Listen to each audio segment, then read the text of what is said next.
কে? জীবনটা কে দিয়েছেন? এর আল্লাহর গোলাম, রক্ত আর জীবন দেওয়ার মালিক কে?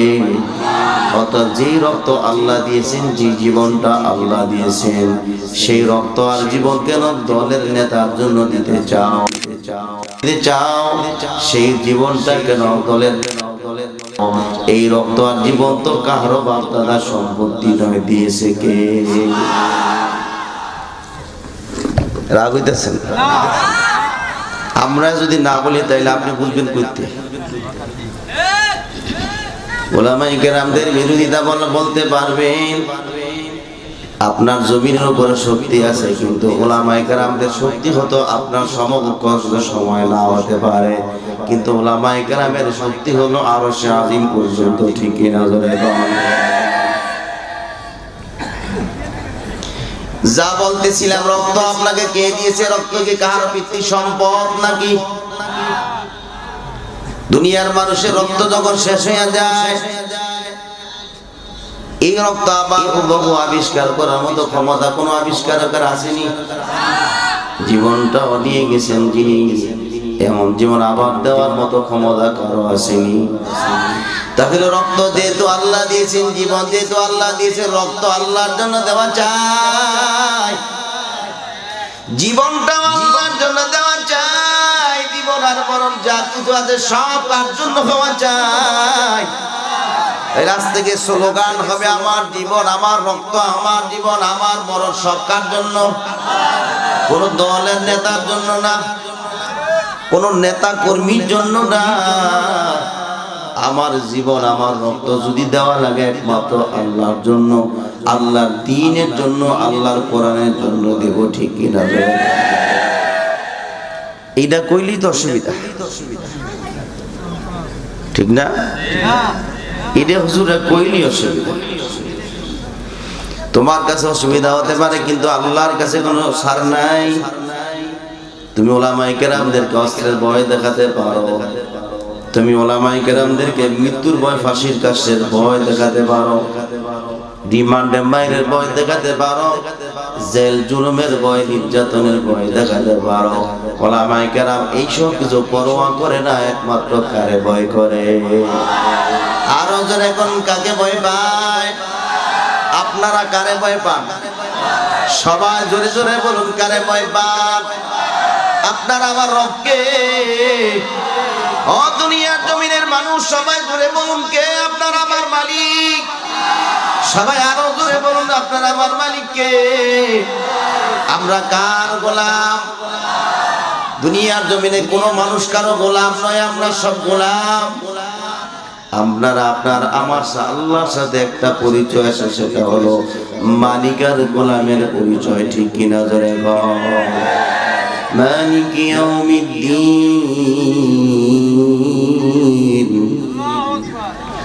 কোরআন তিলাওয়াত শুনলে কি বলবেন? ওয়াজে ঢোকার আগেই আপনাদেরকে জিজ্ঞাসা করে নিই, কোরআন তিলাওয়াত শুনলে কি বলবেন? জোরে কোন কি বলবেন? وَإِذَا تُلِيَتْ عَلَيْهِمْ آيَاتُهُ زَادَتْهُمْ ঈমানা। কোরআন শরীফ তেলাওয়াত করলে মুমিন বান্দারা যখন কোরআন তেলাওয়াত শুনে, তাদের ঈমানি পাওয়ারগুলো বাড়তে থাকে। এই জন্য কোরআন তেলাওয়াত শুনলে জোরে জোরে বলে কি বলতে হয়? আরো জোরে কোন কি বলবেন? হয় না? আওয়াজ করে সবাই বলেন, কি বলবো? আল্লাহর গোলাম, যা বলতেছিলাম আল্লাহ জানাই দিলেন, বান্দা তোর মধ্যে আমার মধ্যে একটা পরিচয় আছে, সেটা হলো মালিক ইয়াউমিদ্দিন।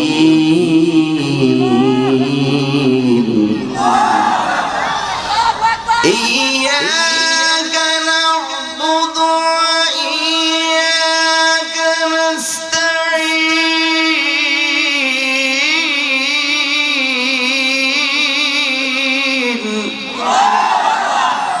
ইহদিনাস সিরাতাল মুস্তাকিম। আল্লাহ জানাই দিলেন মালিক ইয়াউমিদ্দিন, আল্লাহকে কিয়ামতের দিনের মালিক। তাহলে বর্তমান দিনের মালিক না? কথা কয় না? খালি কি কিয়ামতের দিনের মালিক? তাইলে সূরা ফাতিহার মধ্যে যে কইলো মালিক ইয়াউমিদ্দিন, কেন বলছে জানেন? দুনিয়ার জমিনে ছাত্ররা যখন হলের মধ্যে পরীক্ষা দেয়, লেখার স্বাধীনতা আছে না নাই? চাইলে পরীক্ষার প্রশ্নের উত্তর সহজভাবে দিতে পারে, আবার না চাইলে খাতায় কোনো কিছু না লেখলেও কোনো অসুবিধা নাই, ঠিক কিনা জোরে কোন? পরীক্ষার হলের মধ্যে লেখার স্বাধীনতা আছে, নাম্বারের স্বাধীনতা নাই। দুনিয়ার জমিন আপনাকে ভালো মন্দ বোঝার শক্তি দিয়েছে, করারও শক্তি দিয়েছে, কোনটা ভালো কোনটা খারাপ সেটাও আপনার জন্য শক্তি দিয়েছে কে? জোরে কোন কে? কোনটা খারাপ হলে কি হবে রেজাল্ট আগে কে জানাইছে? আর জোরে কোন কে? এত জানিয়ে দেওয়ার পর দুনিয়ার জমিনে থাকা অবস্থায় আপনি অন্যায় করেন, গুনার কাজ করেন, তারপরও আল্লাহ কিচ্ছু বলে না। দুনিয়া একটা হলো স্বাধীনতার জায়গা, ছেড়ে দিয়ে বলছেন যার যা মন চায় তা করো, কিন্তু কিয়ামতের ময়দানে রেজাল্ট দেওয়ার মধ্যে কারো স্বাধীনতা নাই, ঠিক কিনা জোরে কও? দুনিয়ার জমিনে চাইলে একজন আরেকজনকে হত্যা করে ফেলাও, দুনিয়ার জমিনে চাইলে আরেকজনকে জুলুম নির্যাতনের শিকার করো, চাইলে আরেকজন নিজের দলের নেতার সমর্থনে সমর্থিত হইয়া আদর্শিত হইয়া আরেক দলের কর্মীর মাথার উপরে লাঠি দিয়া বাড়ি দাও, বাড়িঘর দখল করো, দোকানপাট লুটপাট করো। এই স্বাধীনতা তোমার দুনিয়াতে আছে, কিন্তু মারা যাওয়ার পর কোন স্বাধীনতা তোমাকে দেওয়া হবে না, ঠিক কিনা জোরে? এই জন্য আল্লাহ বলছে মালিক ইয়াউমিদ্দিন, অর্থাৎ কিয়ামতের দিনের একমাত্র ক্ষমতা আমার। কারো কোনো কথা বলার সুযোগ নাই, কাউকে সুযোগ দেওয়া হবে না। একমাত্র ওই দিন আমার ক্ষমতা লিল্লাহি লিমানিল মুলকুল ইয়াউম। জোরে কোন কে? আর জোরে কোন কে? লিমানিল মুলকুল ইয়াউম,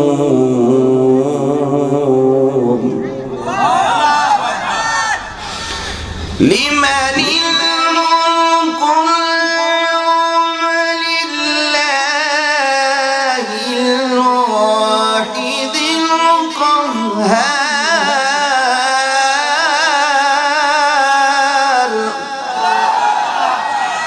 লিল্লাহিল ওয়াহিদিল কাহ্হার। আল্লাহ জানে যে ওই দিন কোন আধিপত্য মালিকত্ব কারে কোনো কাজে লাগবে না, কোনো উপকার হবে না, কেউ দাঁড়াতেও পারবে না, আল্লাহর আদালতের সামনে দাঁড়াইয়া কথা বলবে, ঠিক কিনা জোরে কর? এর ক্ষমতাওয়ালা, টাকাওয়ালা, সম্মানওয়ালা কেউ দাঁড়িয়ে যে আল্লাহর সামনে দাঁড়াইবা, এই সুযোগ কারো নাই, কাউকে দেওয়া হবে না।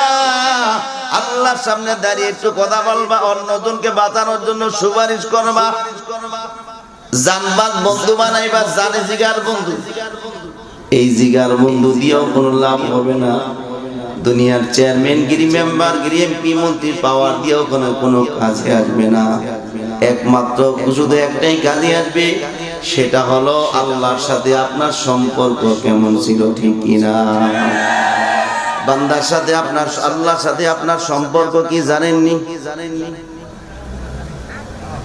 কি সম্পর্ক জানেন? আল্লাহ হইল মালিক, আমরা হইলাম গোলাম, ঠিক কিনা? এই মালিক আর গোলামের পরিচয় হলো আপনার আমার মধ্যে, ঠিক কিনা? গোলামের কি স্বাধীনতা আছে? কথা কোন স্বাধীনতা আছে? একটা মিলের ফ্যাক্টরির কর্মচারী 8 ঘন্টা 12 ঘন্টা 10 ঘন্টা ডিউটি করবে। এই ডিউটির উপরে যে রুলস নির্ধারণ করা থাকে, ওই নির্ধারণের বাইরে কাজ করলে চাকরি থাকবে না, ঠিক কিনা? এই 8 ঘন্টা 10 ঘন্টা আপনি মালিকের গোলাম। যদি চাকরি ঠিক রাখতে চাও, ওই নির্ধারিত কাজগুলা তোমার করা লাগবে।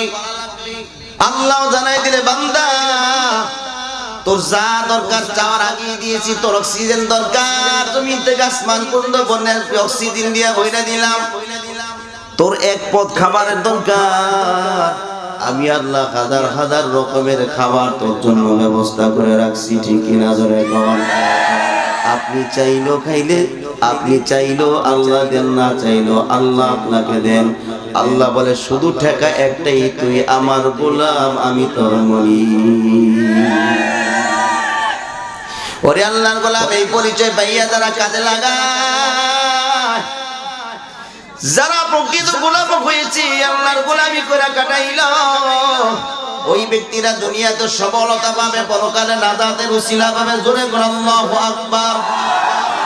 কিন্তু যারা দুনিয়ার জমিনে ক্ষমতার মোহে পড়ে, দুনিয়ার রং তামাশায় মুগ্ধ হইয়া দুনিয়ার ক্ষমতা পাওয়ার জন্য যারা তখন মরম দেখায়, দুনিয়ার উপরে জুলুম নির্যাতন চালায়, মানুষের উপরে জুলুম নির্যাতন করে, আল্লাহর হুকুমের পরিপন্থী কাজ করে, আল্লাহ তাদেরকে জানাই দিলেন এই ক্ষমতা তোমার দুনিয়ার জমিনে 10 বছর, 15 বছর, 20 বছর, 100 বছর, 200 বছর, 500 বছর হবে, তো তোমার সুযোগ দুনিয়াতে নাই, ঠিক কিনা?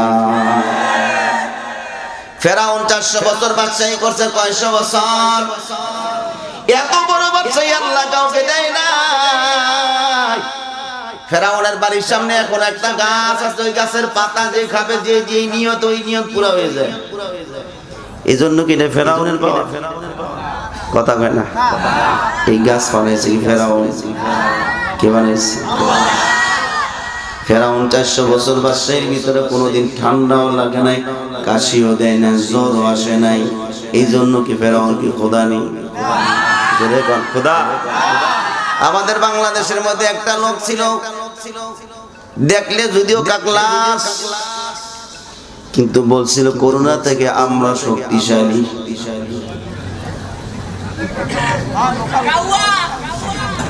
আমি দেখছি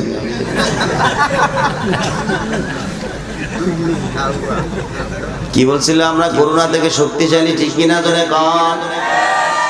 ওই করোনারে তো দেখা লাগে নাই। করোনা আসার সময় তুমি ঘর থেকে বের হও নাই ভয়ে, পুরা দেশের মধ্যে 44 ধারা জারি করে দিলা। মসজিদ ও মুসল্লি যাইতে দেও না, বাজারে লোকবার চলতে দেও না, সেনাবাহিনী মোতায়েন করো। কিন্তু এত নিরাপত্তার পরও তোমার লোকের বহু মানুষগুলা অন্ধকার কবরে করোনায় টেনে নিয়ে গেছে।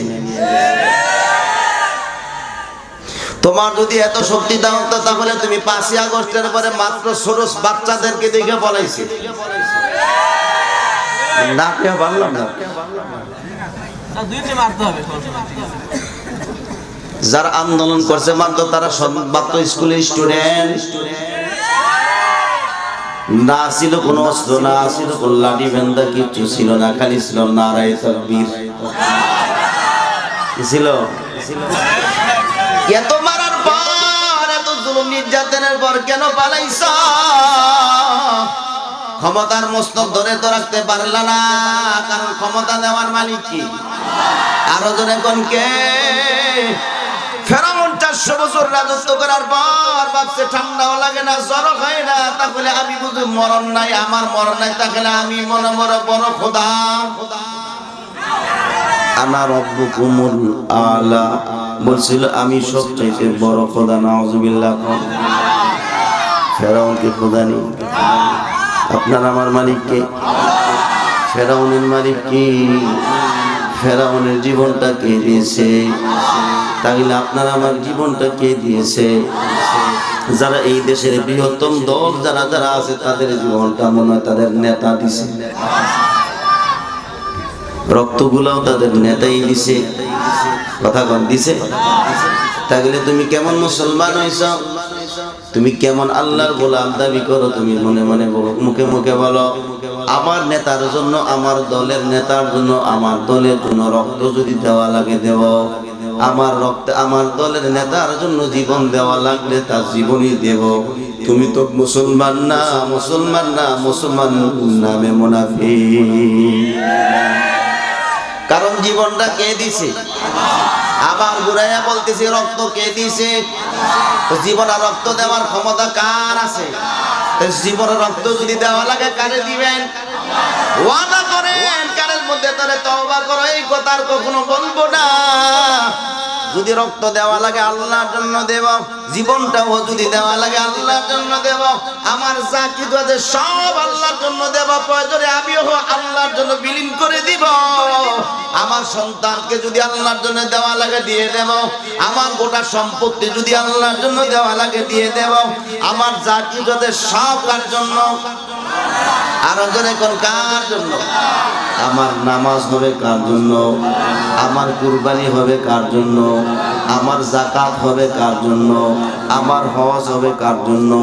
আল্লাহ জানাই দিয়েছে মিছিল কারে কয়, ও দুনিয়ার জমিনের মানুষেরা তোমাদের মিছিল হবে এইটা, ইন্না সলাতি ওয়া নুসুকি ওয়া মাহইয়ায়া ওয়া মামাতি লিল্লাহ।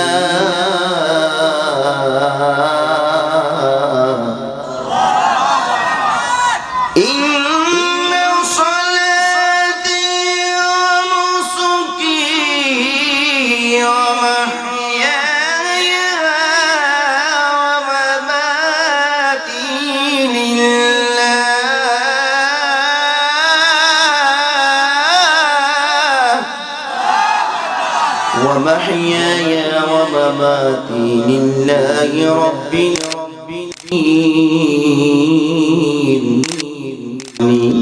بود گردن هذا ایمان خود بدست خاج بادن در صورت آدمی انسان دے احمد ابو جانو حامد صاحب دے آدمیرا آدمیت لاجباس او برادر ہو نباشد ہے زماس।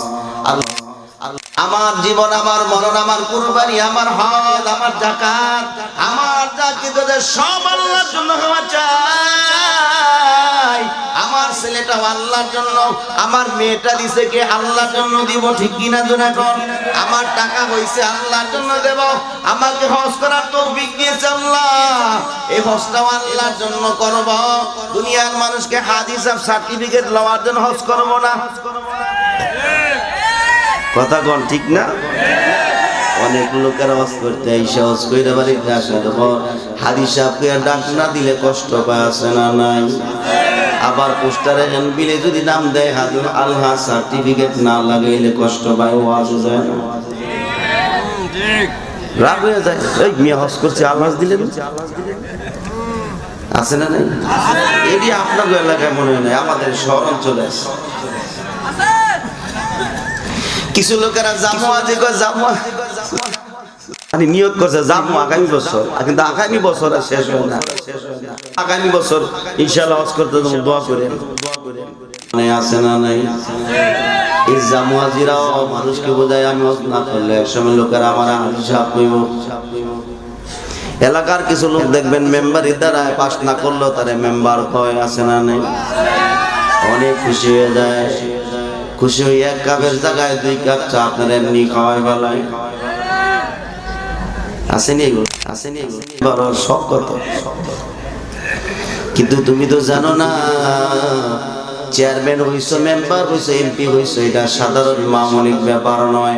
আল্লাহ এই জায়গার মধ্যে এই ক্ষমতা দিয়া তোমারে পরীক্ষা করতেছে, এই ক্ষমতার হক কতটুকু তুমি আদায় করতেছ। যে যত বড় তার হিসাব তত বড়, কথা কয় না? অতএব যা বলতেছিলাম, হজ করতে যাইবেন নিয়ত করবেন আল্লাহর জন্য হজ করতে গেছি, জোরে কোন কার জন্য? মানুষ নামাজ পড়ে, কিছু লোকেরা বেশি বেশি নফল নামাজ পড়ে মসজিদ ছাড়ে না, অনেক লোকেরা বেশি বেশি করে নফল নামাজ মানুষকে কইরা দেখায় মসজিদের সভাপতির দায়িত্ব নেওয়ার জন্য, আছে না নাই? বেশি বেশি দান করে, এলাকার কিছু মানুষ আছে দান করে দামাবির সার্টিফিকেট লাগায়, দান সম্পদ দিয়েছে আল্লাহ, আমার যা কিছু আছে সব আল্লাহর জন্য দান করব, আল্লাহর জন্য দিব। লোকেরা আমাকে দান কবির বলবে, যদি যেই দিন বলবে তাহলে বোঝা যাবে আমার দানের নাম ওই দানবীর পর্যন্তই থাকবে, কোনো সওয়াব নাই। এই জন্য আজ থেকে নিয়ত কর মিছিল হবে, সবকিছু কার জন্য হওয়া চাই? আরো জোরে কোন কার জন্য হওয়া চাই? এর আল্লাহর গোলাম নিয়ত করবেন, আমার যা কিছু হবে, আমার যা কিছু করা লাগবে সব একমাত্র শরীয়ত সম্মতভাবে আল্লাহর জন্য করব। নিজের যা কিছু দেওয়া লাগে আল্লাহর জন্য দেব। দুনিয়ার কোন দলের নেতারে খুশি করার জন্য না, দলকে খুশি করার জন্য নয়। আমি একমাত্র যা কিছু করব আল্লাহর দ্বীনের জন্য, আল্লাহর জন্য করব। এই ওয়াদা কে কি করতে পারেন? নারায়ে তাকবীর। আল্লাহ কবুল করে, জোরে বলো আমিন। এই আল্লাহ বলা কিসের বহরম দহরম দেখাও, কিসের পাওয়ার তো পাওয়ার তুমি দেখাও। তুমি তো মাত্র এক ফোঁটা নাপাক পানি ছিলে, তোমার তো জীবনই ছিল না, ঠিক কিনা ধরে কন? তুমি মার গর্ভে আসবা, কালো হইবা না সাদা হইবা, তুমি ছেলে হবা না মেয়ে হইবা, তুমি তো নিজেও জানো না, তোমার বাবা মাও জানে না। সূরাতুল বাকারার 28 নম্বর আয়াতে আল্লাহ জানায় দিলেন, কাইফা তাকফুরুনা বিল্লাহ,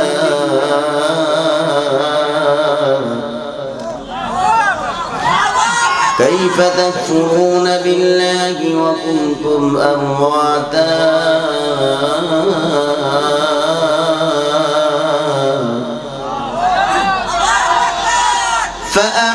فأحياكم ثم يميتكم ثم يحييكم ثم إليه ترجعون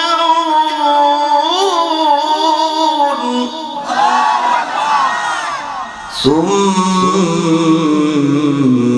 يحييكم ثم إليه ترجعون আল্লাহ জানাই দিলেন, কাইফা তাকফুরুনা বিল্লাহ, কিভাবে তোমরা তোমাদের প্রতিপালকের সাথে নাফরমানি করো, কুফরি করো, যিনি তোমাদেরকে মৃত পাইছেন, তোমার অস্তিত্ব ছিল না, তুমি ছিলে মরা। কি ছিলেন? এক ফোঁটা নাপাক পানি দিয়ে আল্লাহ বানাইছেন আমাকে। এই এক ফোঁটা পানি দিয়ে আল্লাহ নাপাক পানি দিয়ে আপনারা বানাইছে, এমন পানি যে পানি জামার মধ্যে পড়লে ওই জামা পইরা নামাজ পড়লে নামাজ হবে না। কথা কয় না? যেই পানি শরীর থেকে বের হয়ে যাওয়ার পর আপনি নাপাক হয়ে যান, গোসল করার পর আপনি পাক হন না, ওই পানি দিয়ে আল্লাহ আপনারে বানাইয়া জানাই দিলে, বান্দা তুই মাত্র ছিলি মরা, তোরে মরা অবস্থায় পাইছি আমি আল্লাহ, তোরে বানাইলাম, তোর হায়াত দিলাম, ফাহিয়াকুম, মরা থেকে তোরে জীবন দিয়েছে কে? দুনিয়ার জমিন আসার আগে মার গর্ভে তুমি মৃত ছিলা, যারা নাপাক পরিমাণ নাপাক পানি দিয়া তোমারে বানাইছে, অস্তিত্ব ছিল না, তোমার হাত ছিল না, পা ছিল না, তোমার কিচ্ছু ছিল না, তোমার পরিচয় ছিল না, তুমি ছেলে হইবা না মেয়ে হইবা তুমিও জানো না, তোমার বাবাও জানতো না, তোমার কেউ জানতো না, তুমি ছেলে না মেয়ে কেউ জানতো না, জানতো কে? জোরে কন। কালো হইবা না সাদা হইবা কে জানতো? তোমার বাবা মার এত স্বপ্ন, তোমার বাবা মা মনে মনে নিয়ত করছে যদি মেয়ে হইতো তুমি হইছো ছেলে, তোমার বাবা নিয়ত করছে যদি আমার ছেলে হইতো হইছে গিয়া মেয়ে, ঠিক কিনা জোরে কন? এই সব কিছু করনেওয়ালা কে? আরো জোরে কন কে? আল্লাহ জানাই দিলে, বান্দা তুই মৃত ছিলি, ওখান থেকে তোরে আমি আল্লাহ জীবন দিলাম, এত সুন্দর জীবন। দুনিয়ার মানুষকে এত সুন্দর, দুনিয়ার মানুষকে ছাড়া অন্য কোন মাখলুকে এত সুন্দর জীবন দেই নাই। গাছের মধ্যে যে পাখিরা বসবাস করে, বৃষ্টি আসতে ভিজে যায়, ঝড় বাতাস আসতে উড়াই নিয়ে যায়, ঠিক কিনা জোরে কন? রোদ্রের তাপে তারা থাকতে পারে না, আল্লাহ বলে তোদের জন্য এত সুন্দর বাসস্থান দিলাম, জ্বরে উড়াই নিতে পারে না, তোর বৃষ্টিও ভিজাই না, রোদের তাপও তোর কষ্ট হয় না। এত নেওয়ার দেওয়ার পর কেমনে তুই আমার সাথে নাফরমানি করো? এই মৃত ছিলা জীবন দিলাম আমি আল্লাহ, তোমার সুন্দর জীবন দিলাম, তোমার চলাফেরার জন্য যা যা দরকার সব দিলাম, তোমার একমত নেয়ামত দর, তোমার এক পদ খাবার দরকার, 10 পদ দরকার, 1000 রকমের পদের খাবার আমি আল্লাহ দিয়েছি, ঠিক কিনা জোরে কম? এত নেয়ামত দেওয়ার পর বান্দা কেমনে তুই আমার সাথে নাফরমানি করস? কিভাবে আমার গোলামি না কইরা পারস? আমি আল্লাহর সামনে কিয়ামতের ময়দানে দাঁড়িয়ে কি জবাব দিবা? কারণ এমন একটা সময় আসবে প্রত্যেকটা মানুষের জন্য এই হায়াতের জিন্দেগি শেষ হয়ে যাওয়ার পর চিরস্থায়ী জীবন শুরু হয়ে যাবে, ঠিক কিনা জোরে কও? ওরে আল্লাহর গোলাম, মরণ তো লাগবেই, মরা তো লাগবেই, কোন সন্ধ্যা বানাই মরা লাগবে, মরতে হবেই হবে, চিরন্তন সত্য বিশ্বাস করো আর না করো, মানো আর না মানো, মরা তো লাগবেই। ওরে যুবক ভাই, মরতে হবে। তুমি মনে করো তুমি বড় হইছো, তোমার মানুষ মরবা না, এখন সময় আছে না? নাই সময় কে তোমাকে দিয়েছে? গ্যারান্টি কে দিয়েছে? কেউ দেয় না। নাই। তোমার থেকে বহুত ক্ষমতাওয়ালা, বহুত শক্তিশালী মানুষ চলে গেছে অন্ধকার কবরে। কবরে শুয়ে আছে, তাদের পরিচয় নাই, কেউ খাড়ায়া দোয়া করার কেউ নাই। তুমি যদি মনে করো আমার সময় আছে, আমি নামাজ পড়ব, বুড়া হইলে, চুল পাকলে, দাড়ি পাকলে ইবাদত করব, এই গ্যারান্টি তোমাকে কে দিয়েছে? হতে পারে আগামীকালকে এই রাস্তার চিবার মধ্যে পড়ে ট্রাকের নিচে চাপার পরে মরতে পারো, ঠিক কিনা? ও তুই এই দুনিয়ার মায়ায় পড়ে করছ কত বাহানা, এ যে নয় তোর আসল বাড়ি, কবর যে তোর আসল ঠিকানা। এ যে নয় তোর আসল বাড়ি, কবর যে তোর আসল ঠিকানা। ও তুই এই দুনিয়ার মায়ায় পড়ে করছ কত বাহানা, এ যেন তোর আসল বাড়ি, কবর যে তোর আসল ঠিকানা। কবর পথে জাতির তুমি একই পথের প্রতিগামী, কবর পথের জাতির তুমি একই পথের প্রতিগামী।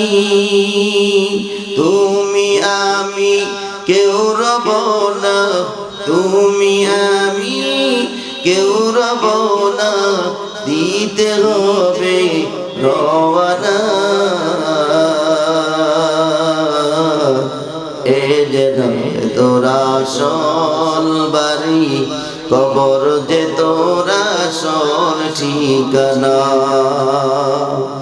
ও তুই এই দুনিয়ার মায়ায় পড়ে করছ কত বাহানা, এ যে নয় তোর আসল বাড়ি, কবর যে তোর আসল ঠিকানা, ঠিক কিনা? ধরে কন ও যুবক ভাই, বৃদ্ধ বাবারা, একটু মনটারে বোঝাও, মরা তো লাগবি, মরতে হবে, হবে, কোনো সন্দেহ নাই, ঠিক কিনা? ধরে কন ওরে আল্লাহর বলা, মরা লাগবি, মরা লাগবি, কোনো সন্দেহ নাই। মৃত্যুবরণ করবে, কোনো সন্দেহ নাই। জীবন আল্লাহ দিয়েছে, আবার জীবন নিয়ে যাবে, কোনো সন্দেহ নাই, কোনো সন্দেহ নাই। অন্ধকার কবরে যাওয়া লাগবি, যাওয়া লাগবি। এক সময় দেখবা দুনিয়ার জমিন থেকে যাওয়ার জন্য আল্লাহ তোমার জন্য পয়গাম পাঠায় দিবে। যতই বাহাদুরি দেখাইছো কেন, যত দখরম মহরম দেখাও না কেন, অন্ধকার কবরে যাওয়া লাগবে, এতে কোনো সন্দেহ নাই, ঠিক কিনা? জীবন দিয়েছেন কে? আরো জোরে কোন কে? আল্লাহ বলছেন ফাহিয়াকুম, আমি আল্লাহ তোমাকে সুন্দর জীবন দিলাম। কি দিয়েছেন? সুন্দর জীবন। এত সুন্দর, এত সুন্দর করে আল্লাহ বানাইলেন। আল্লাহ বলে তোর চেহারার সাথে দুনিয়ার কোন মানুষের চেহারার হুবহু মিল নাই। তোর হাত এত সুন্দর করে বানাইলাম, পা এত সুন্দর করে বানাইলাম, তোর চেহারা এত সুন্দর করে বানাইলাম, তোর কণ্ঠ সুন্দর করে বানাইলাম। ওরে বান্দা, তোর দেওয়ার সাথে, তোর বলির সাথে, তোর চেহারার সাথে দুনিয়ার মানুষের হুবহু মিল থাকবে না, কারণ আমি আল্লাহর কুদরতের পাওয়ার এত বেশি, ঠিক কিনা? জোরে মহব্বত নিয়ে আল্লাহকে ডাকে আল্লাহ। সবাই মায়া লাগায় অন্তর থেকে জোরে জোরে বলি আল্লাহ। আরো জোরে বলুন আল্লাহ। এই দুনিয়ার জমির ইমানদার আল্লাহর গোলাম, দুনিয়ার মানুষকে সন্তান, আপনি যুবক মানুষ বিয়ে করছেন, বিয়ে করার পর সন্তান হয়েছে, কয়েকদিন পরে কয়েক মাস পরে সন্তান কথা বলা শুরু করছে, আস্তে আস্তে কথা বলতেছে, যখন শুরু করছে হঠাৎ করে একদিন আপনার সামনে আপনার সন্তান আপনারে বাবা হয়ে ডাক দিছে, আপনার দিলটা ঠান্ডা হয়ে যায়, ঠিক কিনা জোরে কন? মা হয়ে ডাক দিলে মা খুশি হয়ে যায়। সন্তান যখন বাবা বলে ডাক দেয়, বাবার অন্তর ঠান্ডা হয়ে যায়, সারাদিনের পরিশ্রম তার কোন ক্লান্তি সব দূর হয়ে যায়, সন্তানের মুখ থেকে আওয়াজ পাইয়া বাবার দিল ঠান্ডা হয়ে যায়। আল্লাহ বলে সন্তানকে মা বাবা যতটুকু মায়া করে এর চেয়ে কোটি কোটি গুণ মায়া আমি আল্লাহ করি, জোরে কোন সুবহানাল্লাহ। সেই আল্লাহরে যদি কেউ একবার ডাক দাও, আল্লাহ বলে একবার ডাক দিতে দেরি আমি আল্লাহ 100 বার মাথা করে কম কইরা হইলে 10 বার জবাব দিয়ে, জোরে কোন কয়বার? আর জোরে কোন কয়বার? ও দুনিয়ার জমিনে বান্দার আল্লাহর গোলাম, দুনিয়ার জমিনে যত বেশি পারো আল্লাহরে ডাকো, আল্লাহরে ডাকো, ডাক দিলে জবাব দিবে, ডাক দিলে জবাব দিবে। কিন্তু মৃত্যুর পর, কবরে যাওয়ার পর যদি হাজার হাজার বার ডাকো একটা জবাব পাবা না। আল্লাহ বলে যতই ডাকবে একটা জবাব দিব না, কারণ ওই দিন আমি আল্লাহ এত ব্যস্ত থাকবো। যারা জোহরে ফজরে আযান হয়ে গেলে ঠান্ডা পানি দিয়ে ওযু করে মসজিদে গিয়ে নামাজ পড়ছিল, যারা আযান হয়ে যাওয়ার পর মসজিদে যাওয়ার জন্য পাগল ছিল, এত কষ্টের পর, এত জুলুম নির্যাতনের পর জেলখানার মধ্যে নামাজ মিস করে নাই, এত রিমান্ডের বড় নামাজ ছাড়ে নাই, এত কষ্টের বড় আমার বান্দারা আমি আল্লাহরে বলে নাই। ওই পাগলেরা কিয়ামতের ময়দানে আল্লাহ তাদেরকে নিয়ে বলবে আমি তাদের নিয়ে ব্যস্ত, তাদেরকে নিয়ে আমি আল্লাহ এখন ব্যস্ত আছি। দুনিয়ার যারা আমার ডাকো নাই, এখন হাজারো ডাক দিলে আমি আল্লাহ একটা জবাব দিব না, জোরে কোন নাউজুবিল্লাহ। এমন বন্ধু পাবেন না কিয়ামতের ময়দানে ডাকলে যে আপনার জবাব দিবে, কোনো লাভ নাই, সবাই পালিয়ে যাবে। বন্ধু বান্ধব আত্মীয় স্বজন সব পালিয়ে যাবে, কেউ পরিচয় দিবে না, কেউ আপনার সঙ্গে সাথী হবে না, কেউ সময় পালাবে, স্ত্রী পালিয়ে যাবে, সন্তানগুলা পালাবে, বলবে আপনার বিবি বলবো জীবনে বিয়েই তো হয় না।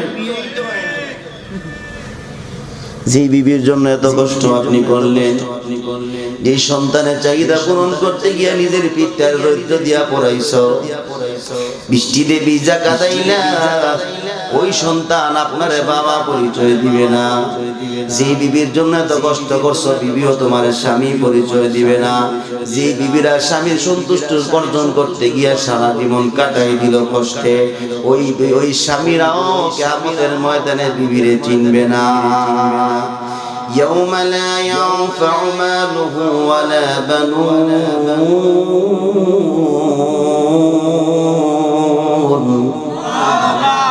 إلا من أتى الله يوم لا ينفع ماله ولا بنون إلا من أتى الله بقلب سليم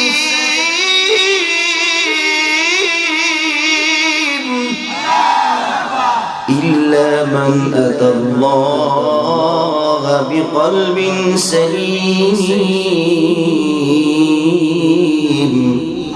আল্লাহ জানাই দিন ওই দিন কোনো উপকারে আসবে না, কোনো লাভে আসবে না, কোনো কাজে আসবে না। তোমার সন্তান, তোমার সন্ততি, তোমার আধিপত্য, তোমার ক্ষমতা, কোনো টাকা পয়সা তোমার কিচ্ছু কাজে আসবে না, কোনো লাভে আসবে না, কোনো উপকারে আসবে না, কোনো কাজই লাগবে না। আল্লাহ জানাই দিনে শুধু ওই দিনে একটাই কাজে লাগবে, সেটা হলো ইল্লা মান আতাল্লাহ বিকলবিন সালিম। তোমার এই মনটা কার জন্য তৈরি করছো? ভালো মন দেখবে, জোরে কোন সুবহানাল্লাহ। এই জন্য শুরুতেই বলছিলাম আপনার জীবন মরণের স্লোগান একমাত্র শিখাইছে কেডা? জোরে কোন কে শিখাইছে? নামাজ কি জন্য পড়বেন, যাকাত কি জন্য দিবেন, হজ কি জন্য করবেন, কুরবানি কি জন্য দিবেন, আপনার রক্ত কারে দিবেন, জীবন কারে দিবেন, এই নাম হলো ইখলাস। জোরে কোন কি?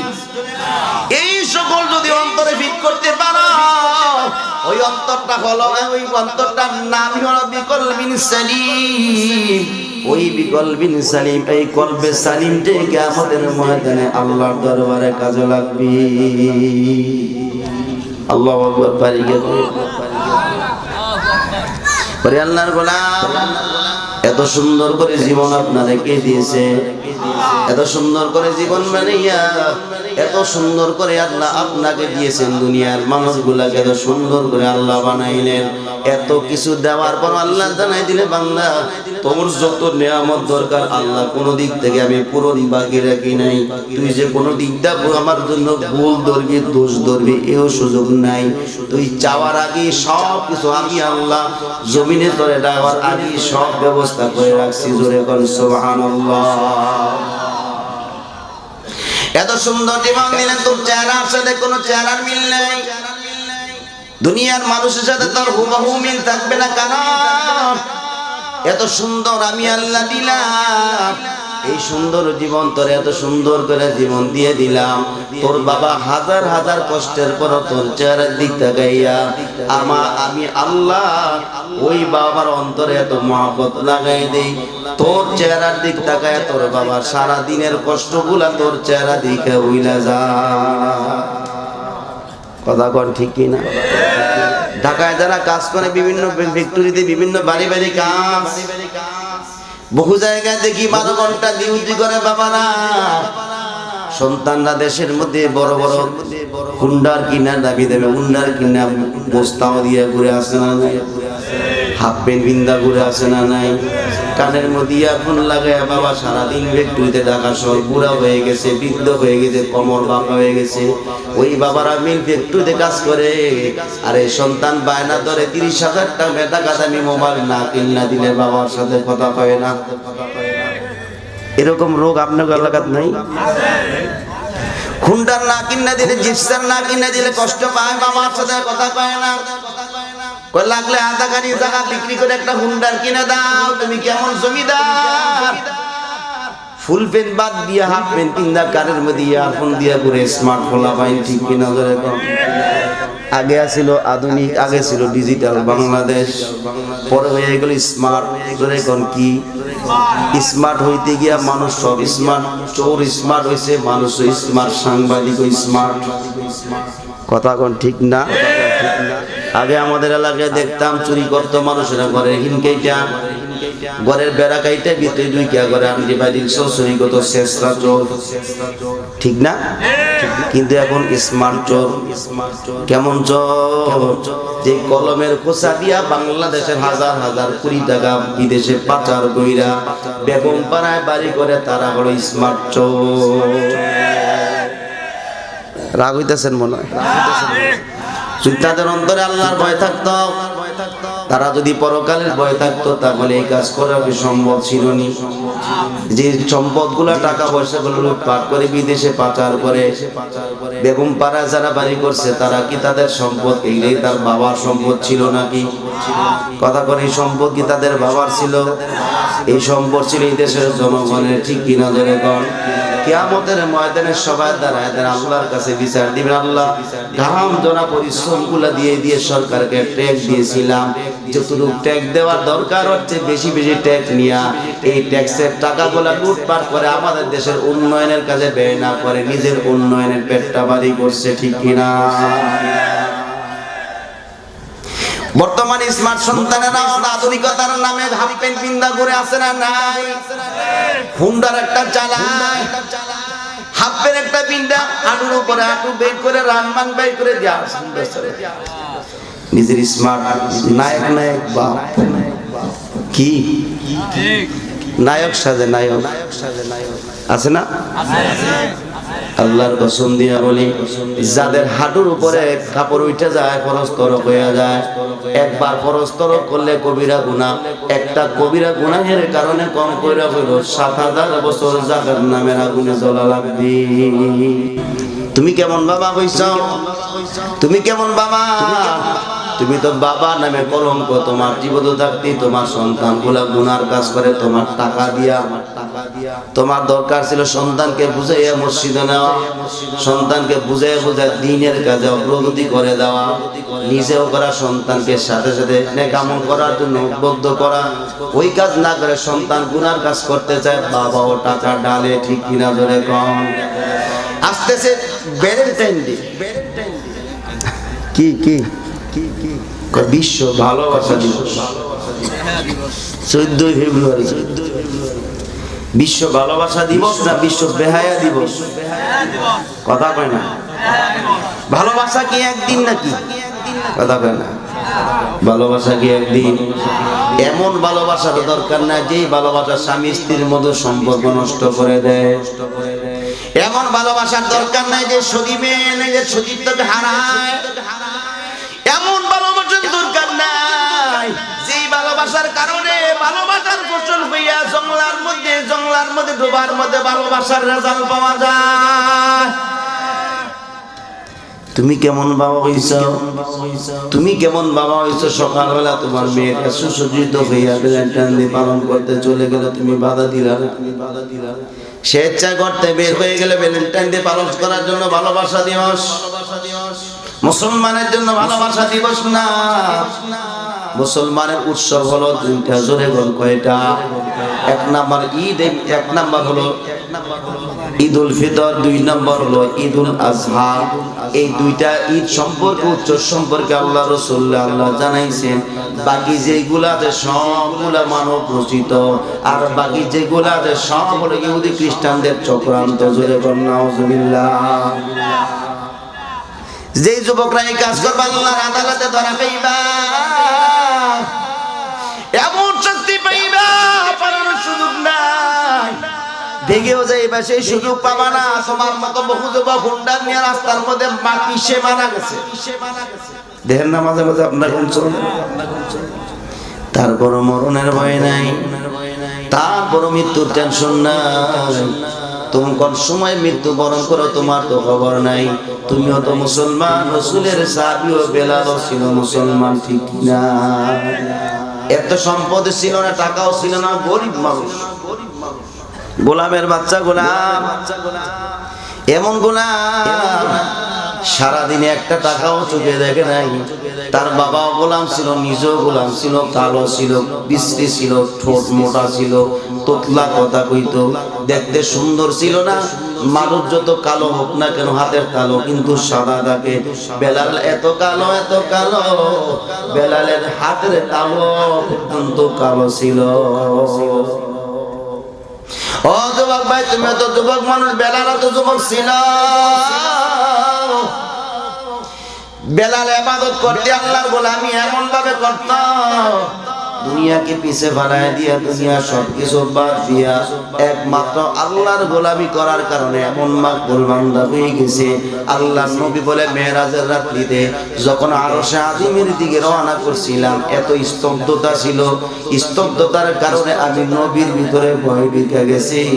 আমি নবী ভয় পাওয়ার কারণে বেলাল যে সকালবেলা ফজরের সময় আযান দিতে আইসা আমার ঘরে হুজুরার সামনে আইসা ডাক দে, হাইটা আসার সময় আর যাওয়ার সময় যে পায়ের আওয়াজ হইতো। মেরাজ করতে গিয়া আরশে আজিমের কিনারে বেলালের পায়ের আওয়াজ আমি নবী শুনছি। এরে আল্লাহর গোলাম, এই জন্য বলবো বেলালের মতো হও। কিসের ভ্যালেন্টাইন ডে? মুসলমানের তো ভালোবাসা দিবস নয়। ভালোবাসা তো একদিন থাকতে পারে না। স্বামী স্ত্রীর ভালোবাসা হলো মৃত্যু পর্যন্ত। ঠিক কিনা জোরে কর? এক মুসলমানের ভালোবাসা মরণ পর্যন্ত। এই দুনিয়ার জমিনে যুবক কি বুঝছো?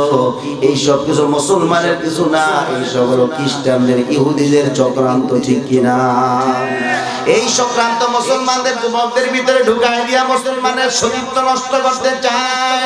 আমার মা বোনদেরকে বলি, যায় তোমার সন্তান কোথায় যায় খবর তো রাখো না। পরবর্তীতে তুমি পস্তাও, তোমার সন্তান প্রেগনেন্ট হয়ে যায়। ঠিক কিনা জোরে কম? হসপিটালে না গোপন ভাবে বাচ্চা ডেলিভারি করা আছে না নাই? এই ভালোবাসার রেজাল্ট হয়ে যায় ডোবার মধ্যে পাওয়া যায়, বিভিন্ন হসপিটালের বারান্দায় পড়ে থাকে, ঠিক কিনা ধরে কোন? যেই ভালোবাসার কারণে সতীত্ব নষ্ট হয়, যেই ভালোবাসার কারণে সংগ্রাম নষ্ট হয়ে যায়, যুবক যুবতীর সম্পর্ক নষ্ট হয়, যুবক যুবতীর চরিত্র হরণ হয়ে যায়, এটা ভালোবাসা দিবস হতে পারে না, এটা হলো বিশ্ব বেশ্যা দিবস, ঠিক কিনা? পালন করবেন? পালন করবেন? করতেন না? ফুল দেখবেন, অভাব ফুল দেখবেন, কারে যে দিব, আগের 1 মাস আগে প্ল্যান করে ভালোবাসার মানুষে গিফট দিতে।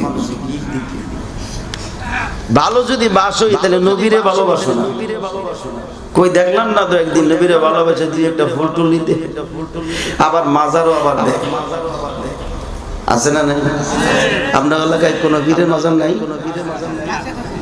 কাছাকাছি না? আল্লাহ মাফ করছে। গরু ছাগল লয়ে যায় বেশি করে। আপনাদেরকে আমি একটা প্রশ্ন করি, রাগ হইবেন? রাগ হইবেন? আচ্ছা আপনারা বলুন তো, আমার নবীর থেকে বড় কোনো পীর আছেন? আমার নবীর দরবার থেকে বড় কোনো দরবার আসেনি? আমার নবীর রওজা থেকে বড় কোনো রওজা আসেনি? আমার নবীর থেকে বড় কোনো পীর নাই, রওজাও নাই, দরবারও নাই। আমার নবীর দরবারে কোনো গরু ছাগল নাই, আতরবাতি মোমবাতিও লাগা নাই। তাহলে দুনিয়ার জমিনে অলিমুদ্দি আর সলিমুদ্দি মারা যাওয়ার পর তার কবরে কেন গরু ছাগল যাবে, কেন আগরবাতি আর মোমবাতি যায়? কারণ আমার রসুলের দরবারে তো এরকম নাই, আমার নবী থেকে বড় কোনো পীর নাই। তাহলে সলিমুদ্দির মাজার কেন গরু নিয়ে যাবো, ছাগল নিয়ে যাবো, আগরবাতি আর মোমবাতি দিব কেন? তার কাছে দোয়া করবো। যারা হজ করতে যায় নবীর রওজার সামনে গিয়ে শুধু সালাম আর দুরূদ পড়া ছাড়া দোয়া করার সুযোগ নেই। দোয়া করতেও যাও, তখন দেখবা পুলিশে তোমারে ঘুরে বলবে এদিকে কিছু নাই, গুনাহ শাইউন কাদির, এদিকে কিছু নাই, যা যা দরকার বাইতুল্লাহর কাছে গিয়া যাও। আল্লাহু আকবার।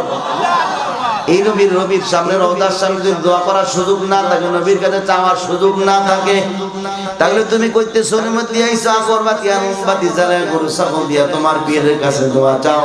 কিয়ামত পর্যন্ত পিড়াইলে দুনিয়ার জমিনে থাকা অবস্থায় এই পীরেরা সূরা ফাতিহা বলার মতো সই করে সুযোগ নাই, ঠিক কি না? এরা ভিড় হয়ে যায় রাতারাতিতে, ঠিক বলি নাই? এরা পীর সাজে, এরা পীর না, পীর নামে শয়তান। যেরকম কি কে ঠিক? আমি কই পীর মানে শয়তান, এরা কই ঠিক? পীর এরা পীর নয়।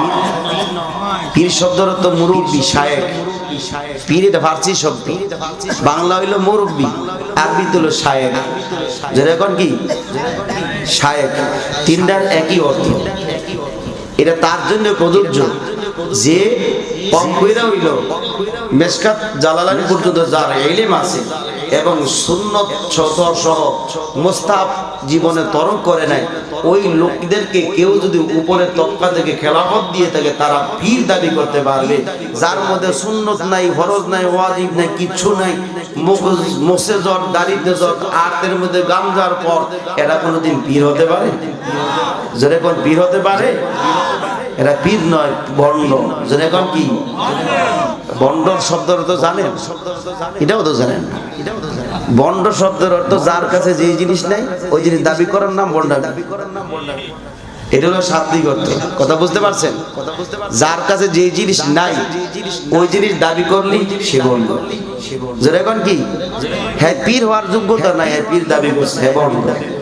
যেরকম কি তাহলে বোঝা গেল পীর হইতে গেলে কি লাগবে? কম পীরে হলো তাফসীরে জালালাইন, মিশকাত শরীফ পর্যন্ত পড়া লাগবে। ফরজ ওয়াজিব তো দূরে থাক, মুস্তাহাব পর্যন্ত তরক করে না এমন লোক যদি উপরের থেকে কেউ খেলাফত দিয়ে থাকে, সে পীর দাবি করতে পারবে, অন্যথায় সুযোগ নাই। কিন্তু আমাদের এরকম পীর ঘরে ঘরে অভাব নেই। বছরে বছর উরুস দেয়, কি দেয়? যেরকম কি দেয়? এই সকল কিছু সকল ভণ্ডামি এখনো সমাজে ছেড়ে দাও। আল্লাহর পাকড়াও যেই দিন শুরু হবে, তোমার মাটির নিচের জায়গাও থাকবে না, ঠিক কিনা?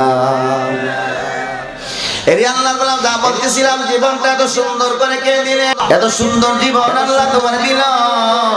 আল্লাহ বলে এত সুন্দর করে তোমার দেহ বানাইলাম, এত সুন্দর করে চেহারা বানাইলাম, এত সুন্দর করে হাত দিলাম, পা দিলাম, এত সুন্দর করে জবান বানাইলাম। এরে বান্দা, তোর চেহারার সাথে দুনিয়ার কোনো চেহারা কোনো মিল নাই। তোমার বাবা তোমার চেহারা দিকে সব কষ্ট দুঃখ ভুলিয়া যায়। তোমার মা হাজারো কষ্ট বেদনা 10 মাস 10 দিন পেটে ধারণ করেছিল, সেই কষ্ট তোমার মা ভুলিয়া যায়। এত কষ্ট পাওয়ার পর তোমার চেহারা দেখে মা ভুলিয়া যায় না। ওরে বান্দা, এত সুন্দর করে কে বানাইছে তোরে? আমি আল্লাহ। কেউ তোরে এত সুন্দর করে বানাইতে পারে নাই, আমি আল্লাহ সুন্দর করে বানাইলাম।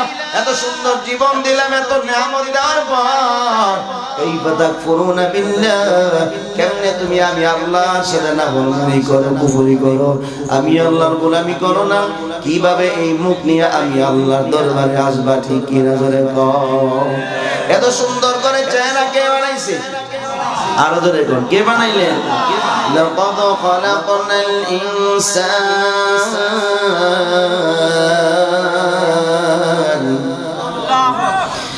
লাকাদ খালাকনাল ইনসানা ফি আহসানি তাকওয়িম,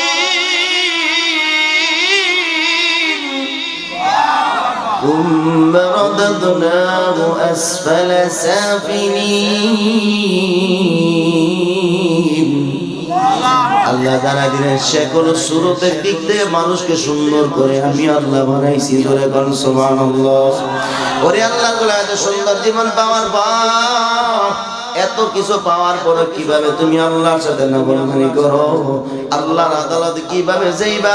আল্লাহর সামনে কিভাবে যাইবা? কারণ আল্লাহ বলে ফাআহইয়াকুম, তারপরে বলতেছে সুম্মা ইউমিতুকুম, তারপরে তোমাকে মরা লাগবে।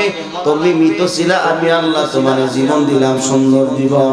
এত নিয়ামত দেওয়ার পর বান্দা, এত কিছু দেওয়ার পর কিভাবে তুমি আমার সাথে নাফরমানি করিয়া আমার মৃত্যুবরণ করা লাগবে? মরণ তো লাগবে, মরা তো লাগবে, ঠিক কিনা ধরে কয়?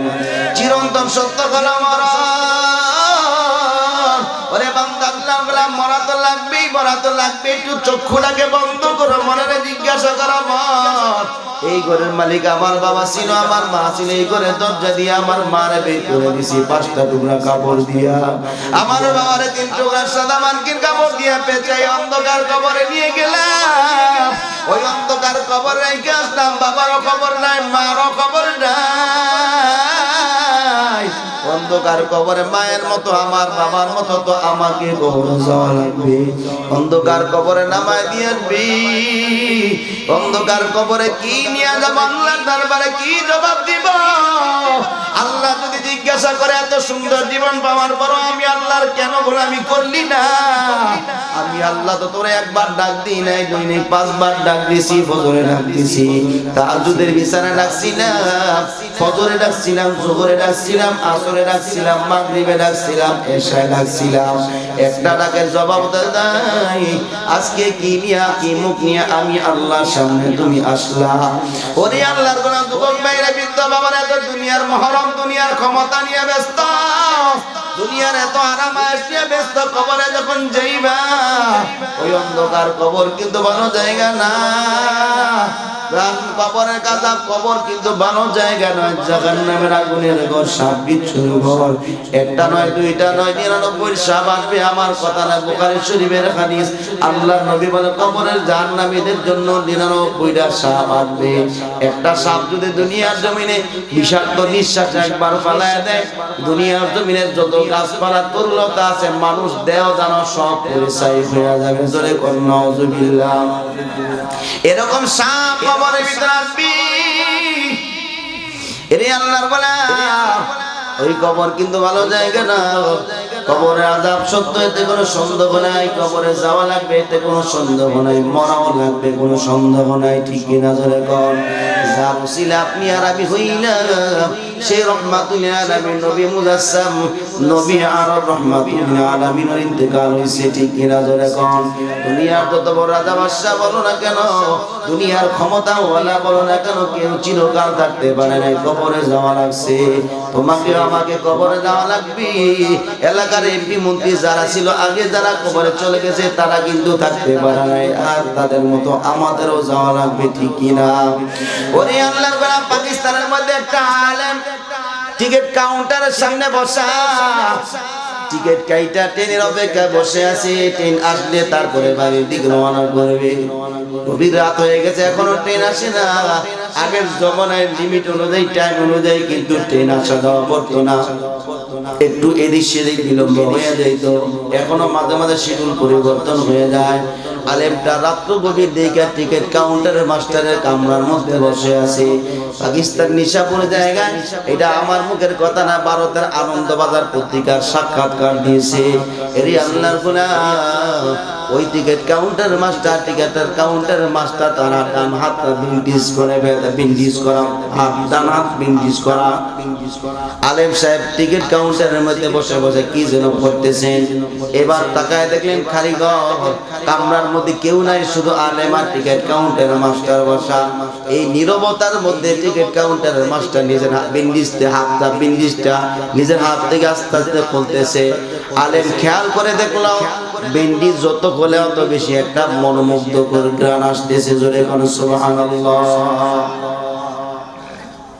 বিন্ডিজ খোলার পর আলেম তাকায় দেখতে পাইল ওই টিকিট কাউন্টারের মাস্টার হাত ভালো, হাতের মধ্যে কোনো ইনফেকশন নাই, কোনো কাটাও নাই, সিরাও নাই, সিলিও নাই, কোনো গোড়াও নাই, কিছু নাই।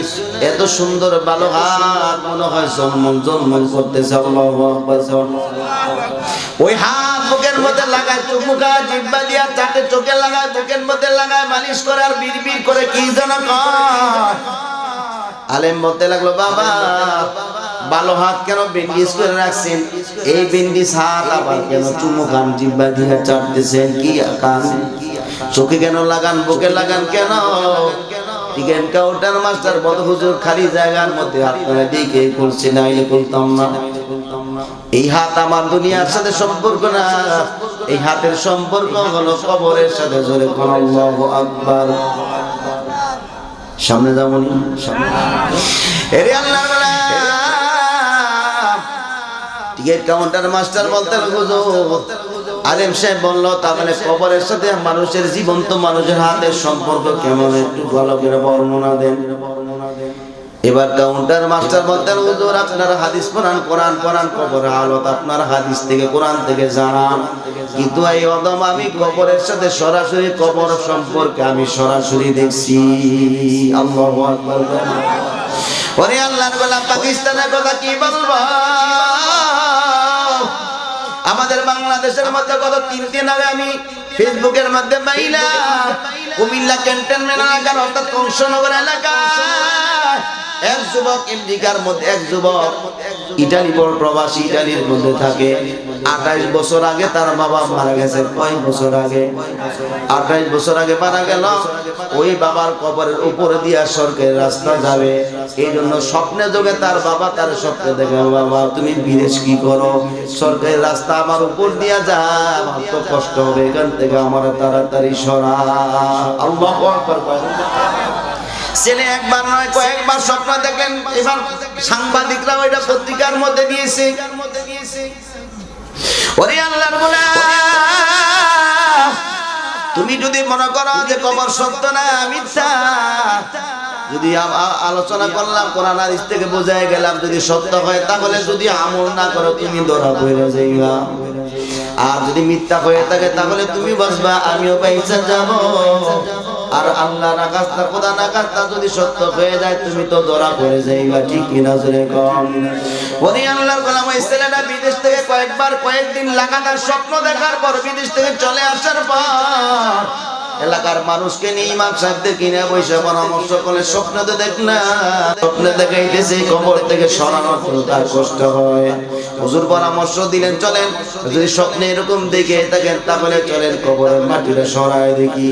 লোকেরা সবাই মিলে, এলাকার মানুষ শত শত মানুষ জমাট হয়ে যায়। কবরের মাটিগুলা যখন সরানো শুরু করলো, 28 বছর আগের কবর এখনো পর্যন্ত কাপড় পরবে দূরে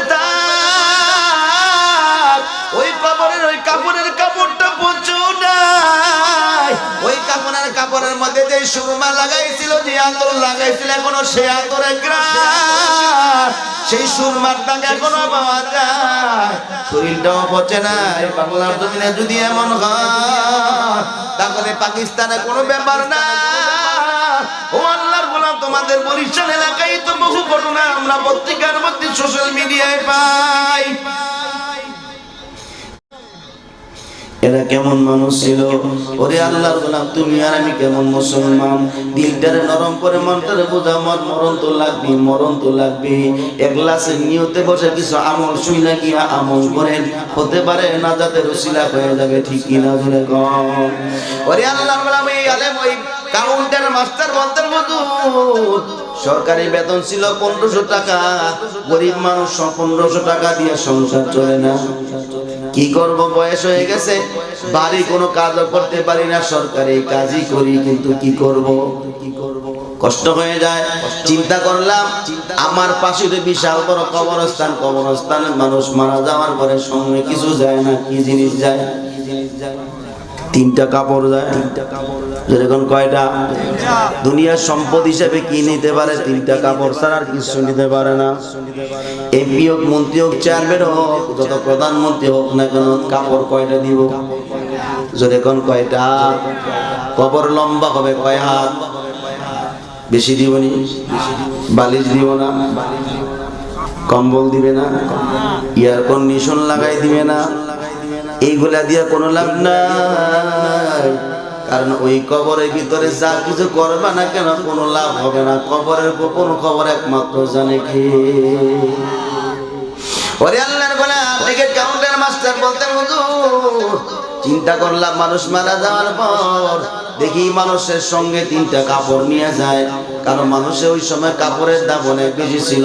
এই জন্য চিন্তা করলাম, মানুষ মারা যাওয়ার পরে কাপড়ের কাপড় দিয়া যখন দাফন করে চলে যাবে, রাতের বেলা যাইয়া কাপড়ের কাপড় উঠাইয়া নিয়ে আসবো, দুইয়া পরের দিন আবার বাজারে বিক্রি করে দেব, কিছু টাকা পাইয়ে যাবো। যেই চিন্তা সেই কাজ শুরু করলাম। প্রতিনিয়ত মানুষ মারা যাওয়ার পর আমি খুশি হইয়া যাই, কেউ তো জানে না বৃদ্ধ ব্যক্তিদের কাপড়ের কাপড় আমি চুরি করি। কারণ কবরে তো আর কেউ যায় না। মানুষ মারা যাওয়ার পর, মানুষকে দাফন করে চলে আসার পর কেউ আর কোনোদিন কবরের ভিতরে গিয়ে খবর নেওয়ার সুযোগ নাই। ঠিক কিনা বলে কম?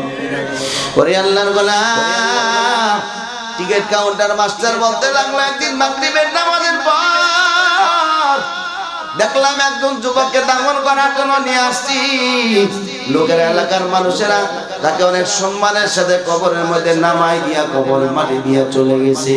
আমি খুশি হইয়া গেলাম। মনে মনে চিন্তা করলাম, মানুষ চলে যাওয়ার পর ওই কবরের ভিতর থেকে আমি কাপড়ের কাপড় চুরি করে নিয়ে আসবো, কেউ জানবে না। সব মানুষ চলে যাওয়ার পর নীরব হয়ে গেছে। 12টা 1টা বাজবে। টর্চ লাইট জ্বালায় আস্তে আস্তে কবরের এরিয়ার মধ্যে ঢুকতে লাগলাম। আর মনে মনে খুশি হয়ে গেলাম, আজকে 3টা কাপড়ের টুকরা পাবো, সকালে বাজারে গিয়ে বিক্রি করলে কিছু টাকা পাইয়া যাবো।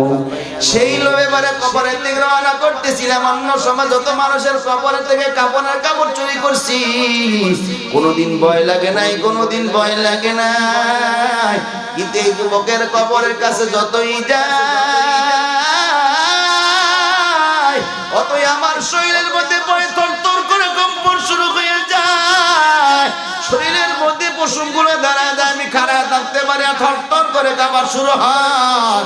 তারপরে লোভ পরে কবরের মাটিগুলা যখন সরাইতেছিলাম, তাকায় দেখলাম কবরের মাটিগুলা যখন সরাইলাম, সরায় তাকায় দেখলাম কবরটা অন্ধকার থাকার কথা, কিন্তু কবর অন্ধকার নাই, কবরটা দিবালোকের মতো জলমল করতেছে। জোরে কোন আল্লাহু আকবার। ওই যুবকের মুখের বাঁধনটাও খোলা, যুবকটা মুচকি হাসি দিয়া রইছে। কবরের পাটে ফাঁকা দিয়া, চাঙ্গের ফাঁকা দিয়া ফোটায় ফোটায় পানি যুবকের মুখের মধ্যে পড়তেছে। আর যুবক জিহ্বা দিয়া চাটিয়া চাটিয়া পানিগুলা পান করতেছে। জোরে কোন সুবহানাল্লাহ।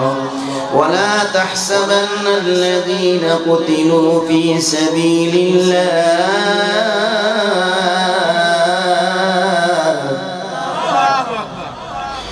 في سبيل الله أموات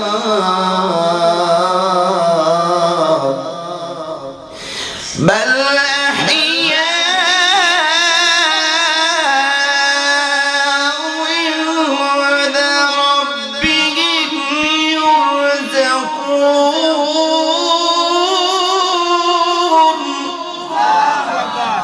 بل أحياء عند ربهم يرزقون আল্লাহ জানাই দিলে যারা দুনিয়ার জমিনে নিজের জীবনটা আমার জন্য উৎসর্গ করলো, তার রক্ত আমারে দিল, তার জীবনটাও আমারে দিয়েছে, গোটা জীবনের সবকিছু আমাকে দিয়েছে, তারা যদি মারা যায় তাদেরকে মৃত বলো না, তারা জিন্দা। মারা যাওয়ার পর আমি আল্লাহ তাদেরকে জান্নাত থেকে রিজিক খাওয়াই। জোরে কোন সুবহানাল্লাহ। ওই টিকিট কাউন্টার মাস্টার চিন্তা করলে এত রাতের ভিতরে কবর বসা, যুবকের চেহারা এত সুন্দর, মৃত মানুষ আমার পান করে কেমনে, খায় কেমনে, পানি করতে আসে, এদিক সেদিক লাইট মানে কোনো ঝর্ণাও নাই, কোনো নহর নাই, কোনো টিউবওয়েল থেকে পানি দিবে সেই সুযোগও নাই। ওই বৃদ্ধ চিন্তা করলো পানি করতে আসে, পানিটা কেমন একটু দেখার দরকার। এই কথা বলে ঘামান্ত শরীর নিয়ে, পেরেশান শরীর নিয়ে যখন ডান হাত বাড়াই দিতে পানির ফোঁটা হাতের তালুতে পড়তে দেরি, ওই টিকিট কাউন্টার মাস্টার বলে আমার গোটা শরীরটা শীতল হয়ে গেছে। ওই পানিটা আমি জিহ্বার মধ্যে লাগাই দেখলাম মধুর চেয়ে বেশি মিষ্টি। ওই পানিটা দেখলাম দুধের মতো সাদা, মাখনের মতো কোমল দেখা যায়, এমন পানি তো জীবনও দেখি নাই। আমি কয়েকবার পানি হাতের মধ্যে লইয়া জিহ্বার মধ্যে লাগাইলাম, মুখের মধ্যে লাগাইলাম, কবরের মাটিগুলা বন্ধ করে দিলাম আর কান্দি। এই যুবক মানুষকে আমি আমল করছে যে আমলের বরকতে আল্লাহ এই যুবককে কবরে যাওয়ার পর জান্নাতের পানি পান করাইলো। তুমি তো 80 বছর 70 বছর বয়স হয়ে গেছে, তুই কি কাপড়ের কাপড় চুরি করস? তুই তো একটা চোর। ওই কবরে চোর হইয়া যাবি, তোর ভয় নাই, তোর ভিতরে মরণের ভয় নাই, তুই আল্লাহরে ভয় করিস না। আমার মনে আমারে বারবার বারবার ধোঁকা দিতেছে, লজ্জা দিতেছে, আমার মনের ভিতরে বারবার আমাকে জোশ মারতেছে, আমি পেরেশান হয়ে গেলাম। বাড়ি না যাইয়া ওযু করে ফজরে আযান দিয়ে গেছে, আমি দৌড়ে মসজিদে গেলাম। মসজিদে গিয়া নামাজের মধ্যে প্রথম জীবনের প্রথম সিজদাটা কুদরতি কদমে আল্লাহর কুদরতি কদমে লাগাইলাম। হুজুরের প্রথম সিজদা দিয়া কাল্লাম আল্লাহ, জীবনে কত ওয়াজ শুনলাম, 70 বছর পার হয়ে গেছে, নামাজ পড়ি নাই, কত টাকা তুমি ডাকছো, একবারও ডাকের জবাব দেই না আল্লাহ। ওই যুবক কি আমল করছে যে আমলের বরকতে কবরে তারে কবরটা আলো রোশনি নিয়ে পরিপূর্ণ করে দিয়েছো, তারে জান্নাতের পানি পান করাইলা। আল্লাহ আমার 70 বছর জিন্দেগি তো কত গুনাহ করছি, তুমি আমারে maaf করে দাও। তওবার চোখের পানি বালা কান্দা ফজর নামাজ শেষ করে খবর নিলেন যুবকের বাড়িটা কোথায়, খবর নেওয়ার জন্য। কি আমল করছে যুবক জানার জন্য ওই বৃদ্ধ দৌড়ে খবর পাইলেন এলাকার ভিতরে গ্রামের একদম শেষ প্রান্তের ঘুরে ঘুরে যুবকের বাড়ি। ওই কাউন্টার মাস্টার যুবকের বাড়ির সামনে গিয়ে ডাক দিলেন, মা কে আছো, দরজাটা খোলো। ঘরের ভিতর থেকে বৃদ্ধা মহিলা জবাব দেয়, কে? এত সকালবেলা আমার ঘরের সামনে দাঁড়াইয়া ডাক দাও। ঘরের ভিতর থেকে আওয়াজ পাইয়া মহিলা ঘরের দরজা খুলে দিন আর বলে, এত সকালবেলা কে তুমি? গরিব বৃদ্ধ জবাব দে, মা গতকালকে যেই যুবকটা মারা গেছে ওই যুবকটা তোমার কি হয়? ওই বৃদ্ধা জবাব দেয়, এটা হলো আমার কলিজার টুকরা একমাত্র সন্তান। একটা সন্তানই আল্লাহ দিয়েছিল, আমার সন্তানটা গত কয়েকদিন আগে, গতকালকে রাতে দিনের বেলা, গতকালকে তাহাজ্জুদ নামাজের পর আমার ছেলেটা দুনিয়া থেকে বিদায় হয়ে গেছে। জোরে বলুন সুবহানাল্লাহ। ওই কাউন্টার মাস্টার কান্দে আর বলে, মা তোমার কলিজার টুকরা সন্তান কি আমল করছে আমাকে একটু বলো। ওরে মাই হালত কবরে দেখলাম বিদ্যা কান্দে আর বলে, আমার সন্তান বেশি আমল করতো না, তবে 2টা আমল করতো। জোরে কোন কয়টা?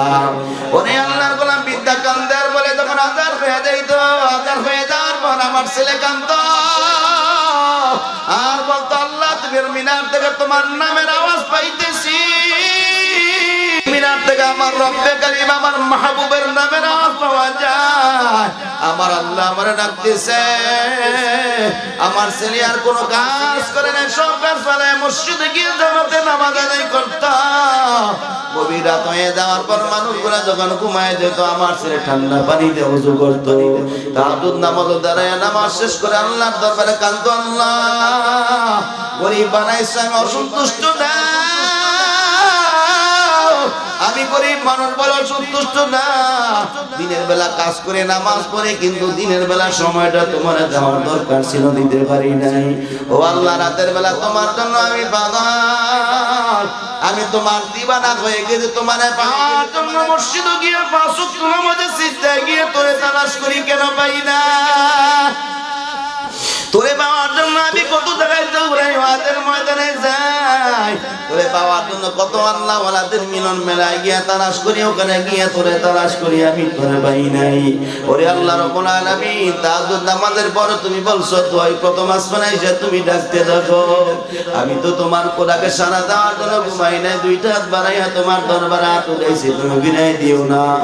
আমার ছেলে কান্ত আল্লাহ, আমি দুনিয়ার কিছুর জন্য পাগল না,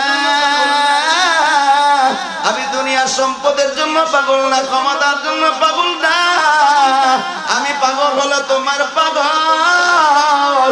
আমি কিছু চাই না, শুধু তোমারে চাই। আমার জান্নাত দরকার নাই, আমার কিছু দরকার নাই, আমার দুনিয়াও দরকার নাই, ক্ষমতার দরকার নাই, টাকার দরকার নাই, আমার সৌন্দর্য দরকার নাই। আল্লাহ, আমি তোমার জন্য পাগল, আমি তোমার দেওয়ানা হয়ে গেছি, তোমার দেখার জন্য পাগল।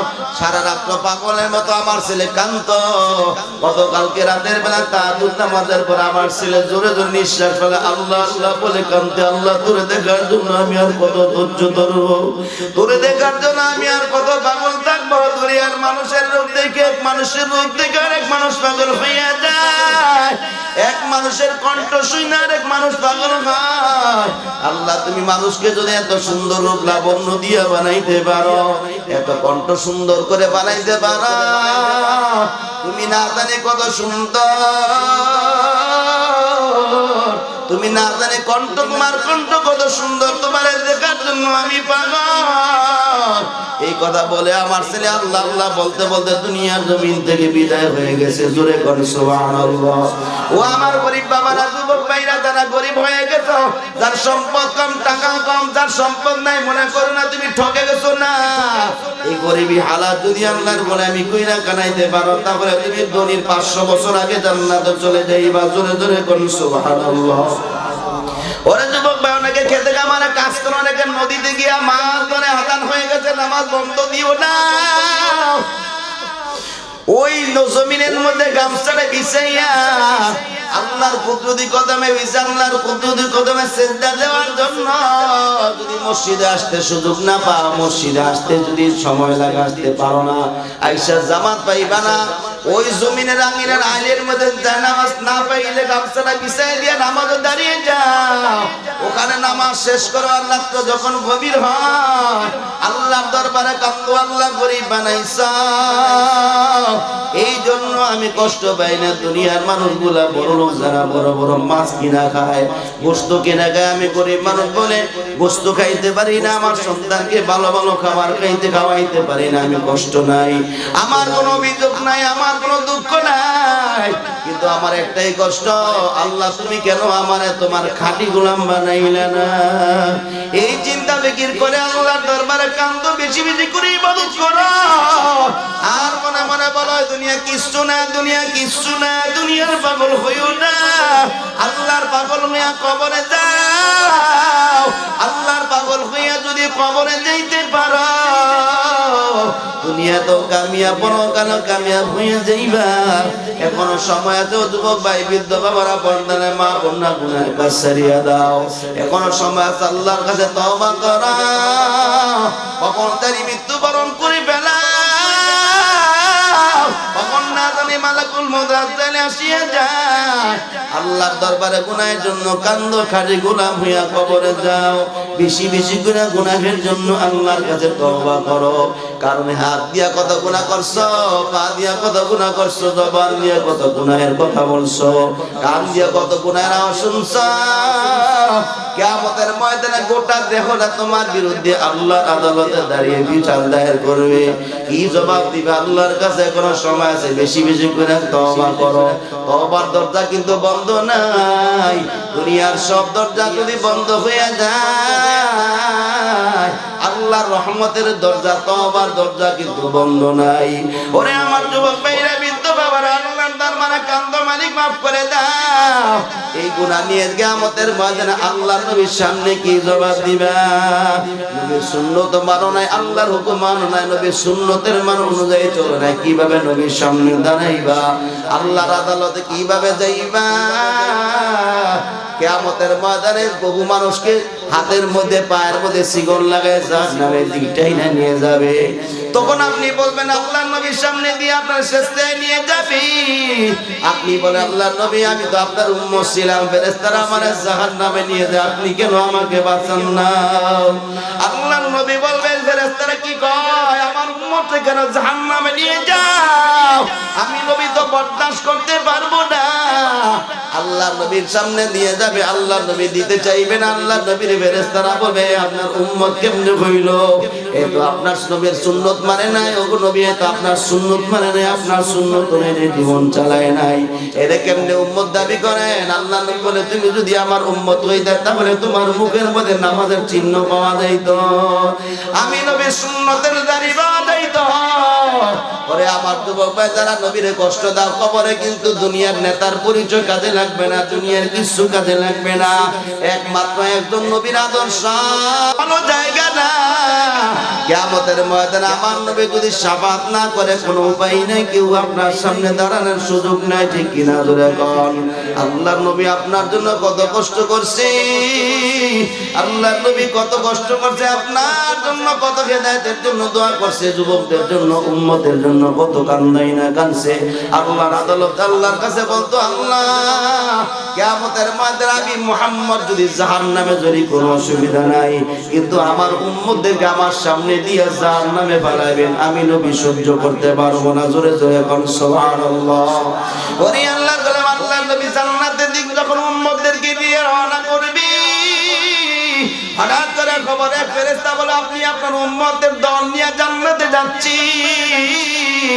আপনার উম্মত জাহান্নামের আগুন দিয়ে পোড়ায়, ওই আগুন দিয়ে পোড়াইতে পোড়াইতে আপনার উম্মত তো কয়লা হয়ে গেছে, জাহান্নামের আগুনের মধ্যে উপরি খায়, বাতের মতো টকবক করে ফুটতেছে। আল্লাহর নবী বলে আল্লাহর নবী ওই সময় জান্নাতের দিক রওনা করবে না, আল্লাহর নবী একটা দৌড় দিয়ে জাহান্নামের দিক দৌড় দিবে।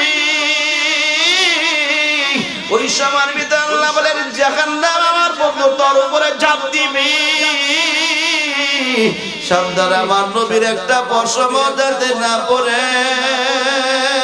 আল্লাহ নবী জান্নাত তলায় দিয়া জাহান্নামের মধ্যে ঝাঁপ দিয়া বলবি, আর বলবে আমার উম্মতগুলা কয় যে উম্মতরা ঠান্ডা পানি দিয়ে ওযু করে নামাজ পড়ছিল, যারা পরিমাণ ঈমান নিয়ে মরছে, আমি নবীর সুন্নাত অনুযায়ী বানছি, আমি নবীর সুন্নাত অনুযায়ী জীবন চালাইছি, আমি নবীর দাড়ি রাখছে, সুন্নতের দাড়ি রাখছে, ওই উম্মতগুলা কয় আয় আয় তোদেরকে না নিয়ে আমি নবী জান্নাতে যাব না। জোরে জোরে কোন সুবহানাল্লাহ। এরে আল্লাহর নবীর জন্য মায়া লাগায়নি, জোরে কোন লাগেনি? আমার নবীরে যদি মায়া না করেন কোনো উপায় নাই। আল্লাহ নিজে কোনোদিন কোরআন শরীফে কোথাও বলে নাই আল্লাহরে ভালোবাসার জন্য, কিন্তু আল্লাহ বলছেন আমার ভালোবাসা যদি পেতে চাও তাহলে আমার নবীর সুন্নত অনুযায়ী যদি চলো, আমি আল্লাহর ভালোবাসা পাইবা। ঠিক কিনা ধরে কম? কষ্ট হইতেছে? শেষ করে দিব। আল্লাহর গোলাম নবী এত কষ্ট করছে আপনার জন্য, কত কষ্ট করলো আল্লাহ নবী, দিনকে দিন মাসকে মাস, কত সপ্তাহে সপ্তাহে না খেয়ে কাটাইছেন। আল্লাহ নবী একবার দিনের দাওয়াত দিয়া ফাতেমার ঘরে দরজার সামনে দিয়া রওনা করছেন। ও মা, যারা মনে করো যে ঘরের সংসারের ভিতরে অভাব অনটন বেশি, কষ্ট বেশি, দুঃখ যন্ত্রণা বেশি, তারা যদি মনে করো যে আল্লাহ খালি আমারই দেখছে, আমার সংসারই দেখছে, খালি মুসিবত আর বিপদ খালি আমার উপরে, আমার ঘরে অশান্তি শেষ নাই, অভাব অনটন শেষ নাই। আল্লাহ নবী বলে যে এই সংসারের মধ্যে অভাব অনটন বেশি, দুঃখ দুর্দশা বেশি, ওই সংসারের প্রতি আল্লাহর মহব্বত ভালোবাসা বেশি। সুবহানাল্লাহ। জোরে কম। আল্লাহ নবী কত কষ্ট করছে, না খেয়ে নবীর পরিবার কত না খেয়ে দাসি হিসাব নাই। আল্লাহ নবী দিনের দাওয়াত দিয়ে ফাতেমার ঘরের দরজার সামনে দিয়ে রওনা করছে। ঘরের দরজাটা বন্ধ পাইয়া আল্লাহ নবী ঘরের দরজার সামনে আওয়াজ দিয়ে ফাতেমা দরজাটা খুল রে মা, এক সপ্তাহ হয়ে গেছে তোরে দেখি না, আমার কলিজার টুকরা হাসান হোসেনকে দেখি না, একটু দরজাটা খুলে দে, তোদেরকে একটা নজর দেখি। কারণ আমি নবী যতই যাই তোর চেহারা দেখে যাই, আবার আয়েশা তোর চেহারা না দেখলে আমি কলিজা ঠান্ডা, নবীর কলিজা ঠান্ডা হয় না। আল্লাহ নবীর আওয়াজ পাইয়া ফাতেমা ঘরের দরজা খোলে না, ঘরের দরজাটা বন্ধ করে বসে আছে। আল্লাহ নবী কান্না শুরু করে দিয়ে বলে, ফাতেমা কি অন্যায় করছি বা, কেন দরজাটা খোলস না রে মা, ঘরের দরজাটা কেন খোলো না, ও মা কেন দরজাটা খোলো না, কি অন্যায় আমি করলাম? ফাতেমা জবাব দে, বাবা তুমি তো রাহমাতুল লিল আলামিন, তুমি তো অন্যায় করতে পারো না, তুমি তো অন্যায় করতে পারো না, কিন্তু যেই কারণে যেইটা নিয়ে দরজা খুলবো, কি চুল নিয়ে তোমার সামনে যাব, আমার শরীরে পর্যাপ্ত পরিমাণ তো কোনো কাপড় নাই, যেই কাপড় পরে তোমার সামনে দাঁড়াবো, ও বাবা সেই কাপড় আমার শরীরে নাই। আল্লাহ নবী বলেন, নবীর কাঁধের মধ্যে মাটির চাদর ছিল, ওই চাদরটা ঘরের পাকা দিয়া ফাতেমার হাতে দিয়া বলে, মা শরীরটা একটু জ্বর, একটা নজর ধরে দেখি। আল্লাহ নবী চাদর পেয়ে ফাতেমা দরজা খুলে দিলেন, শরীরটা ধরে দরজা খুলে দেওয়ার পর আল্লাহ নবী ফাতেমার চেহারার দিক তাকায় কান্দি, চোখের পানি ফেলায় কাঁদে বলে, ফাতেমা ওই দিন যাবৎ খাবার খাস না রে মা, চক্ষুটা গর্তের ভিতরে ঢুকে গেছে, চক্ষুটা গর্তের ভিতরে ঢুকে গেছে, ঠোঁট শুকাই গেছে রে মা, ওই দিন যাবৎ খাবার খাস না। তমনি ফাতেমা বলে, বাবা আমি যদি না খেয়ে মারা যায় আমার কোনো দুঃখ নাই, কষ্ট নাই, তবে আমার বুকের দম আপনার কলিজার টুকরা হাসান হোসেন আজকে 3 দিন যাবৎ খাবার না পাই, আজকে সকালবেলা বিমার পায়ের মধ্যে জড়ায় ধরে কান্না শুরু করছে, আর বলছে, মা আপনি যদি খাবার না দেন আমার তো ক্ষুধার যন্ত্রণা সহ্য করতে পারি না। এটা ছোট ছোট মাসুম বাচ্চারা যদি মার পায়ের মধ্যে ধরে খাবারের জন্য কান্দে, আর মা খাবার না দিতে পারে, একটা দুঃখের কষ্ট আর কি হতে পারে? ও পয়গম্বর আপনি তাকায় দেখি, ওই পাত্রে চুলার মধ্যে পানি বসে রাখছি, হাসান হোসেনকে বলছি তারা ঘুমা, খাবার হয়ে গেলে আমি মা তোদেরকে জাগাইয়া দিব। ও বাবা তাকায় দেখো, হাসান হোসেন ক্ষুধার যন্ত্রণা সহ্য করতে না পাইরা কাঁদতে কাঁদতে ঘুমায় গেছে। এখন যদি ঘুম থেকে জাগে আমি মা কি জবাব দিব, তাদেরকে খাবার কোত্থেকে দেব, এই জন্য কান্দি, নিজেও খাই না, সন্তানদেরকেও খাবার দিতে পারি না। এই কথা বলার পর হাসান হোসেন নবীর আওয়াজ পাইয়া হাসান হোসেনের ঘুম ভাঙিয়া যায়। দুই নাতি দুই নবীর ডান দিকে একজন, বাম দিকে একজন দাঁড়ায় যায়। আল্লাহ নবীর গলা মোবারকের মধ্যে ধরে বলতেছে, না না তুমি আসছো ভালো হয়েছে, আজকে মার বিচার না করে তুমি যাইতে পারবা না। আল্লাহ নবী বলে, কি অন্যায় করছে তোদের মা, বল তোর মার বিচার অবশ্যই আমি করবো, কি অন্যায় করছে বলো। একদিকে তো ক্ষুধার যন্ত্রণা, আবার মার নামে বিচার দেয় না, শূন্য কি আর পারেনি, কি অন্যায় করছে বলো। হাসান হোসেন বলে, না না আমার মা আজকে 3 দিন যাবৎ খাবার দেয় না গো নানা, ও নানা ক্ষুধার যন্ত্রণা সহ্য করতে পারি না, ও নানা আজকে মার বিচার করা। এই কথা বলে হাসান হোসেন নিজের পেট থেকে জামাটা সরাই দিয়া বলে, নানা তাকায়া দেখো আজকে 3 দিন যাবৎ খাবার না পাইয়া আমার পেটের চামড়া পিঠের সাথে লেগে গেছে গো নানা, মার বিচার না করে যাইও না। এই কথা বলার পর আল্লাহ নবীও কান্না শুরু করে দিয়েছে, যে বিচার আমার করা সম্ভব নয়। হাসান হোসেন বলে, বুঝছি তোমার মেয়ে জন্য বুঝি বিচার করতে পারবে না। আল্লাহ নবী বলে, 3 দিন যাবৎ খাবার না পাইয়া আমি নানার কাছে বিচার চাই। এই কথা বলে আল্লাহ নবী নিজের পেট থেকে জামাটা সরাইয়া দাইকা বলতে লাগলেন, হাসান হোসেন 3 দিন যাবৎ খাবার না পাই আমি নানার কাছে বিচার যাও। আল্লাহ নবী বলে নিজের পেট থেকে জামাটা সরাইয়া বলতে, নাতি গো তাকায়া দেখো আমি নবী 1 দিন নয় 2 দিন নয়, 1 দিন নয় 2 দিন নয়, প্রায় 7 দিন যাবৎ খাবার না পাইয়া একটা নয় দুইটা নয় 7টা পাথর আমি নবী পেটের সাথে বাঁধছি। বল আমি নবী কার কার বিচে বিচার চাওয়া? ওরে হাসান হোসেন বল আমি নবী কার কাছে বিচার চাওয়া? জোরে জোরে কোন আল্লাহু আকবার। ওরে আল্লাহর গোলাম নবী আমার দিনের জন্য কত না কেঁদেছে, কত উম্মতের জন্য কত কান্দে না কান্না। সেই নবীর নারাজ করে কবরে যাওয়ার চিন্তা করো না, কারণ ওই কবরে যাওয়ার পরে আল্লাহ নবীর পরিচয় আদর্শের পরিচয় না দিলে কবরে শান্তি পাওয়া যাবে না। ঠিক কিনা জোরে কন। আজকের মাহফিলে এমন কোন যুবক ভাই আসেননি যে ওয়াদা করবেন জীবনে কোনোদিন নামাজ কাজা করবেন না, জীবনে কোনোদিন আল্লাহর নবীর সুন্নতের উপরে দাড়ি কুরকেসি লাগাইবেন না, এমন কোন যুবক ভাই আসেননি? দাঁড়ান দাঁড়ান, যুবক ভাইদের ভিতরে কে কে ওয়াদা করো জীবন নামাজ ছাড়বেন না, দাঁড়িয়েও কাটবেন না? আছেন কে কে? দাঁড়িয়ে যান, আল্লাহ কবুল করুন। সবাই কেন আমিন, নারে তাকবীর। আল্লাহ কবুল করো, জোরে করো আমিন। আজকের মাহফিল আল্লাহ কবুল করছে, আলহামদুলিল্লাহ বলেন। সার্থক একটা লোক যদি মাহফিল কোরআন হাদিসের মাহফিল দেয় হেদায়েত পেয়ে যায়, এই হেদায়েতের উসিলায় গোটা মাহফিলের ইন্তেজামিয়া কমিটি সবাই কবুল হয়ে যাবে। জোরে বলেন আল্লাহু আকবার।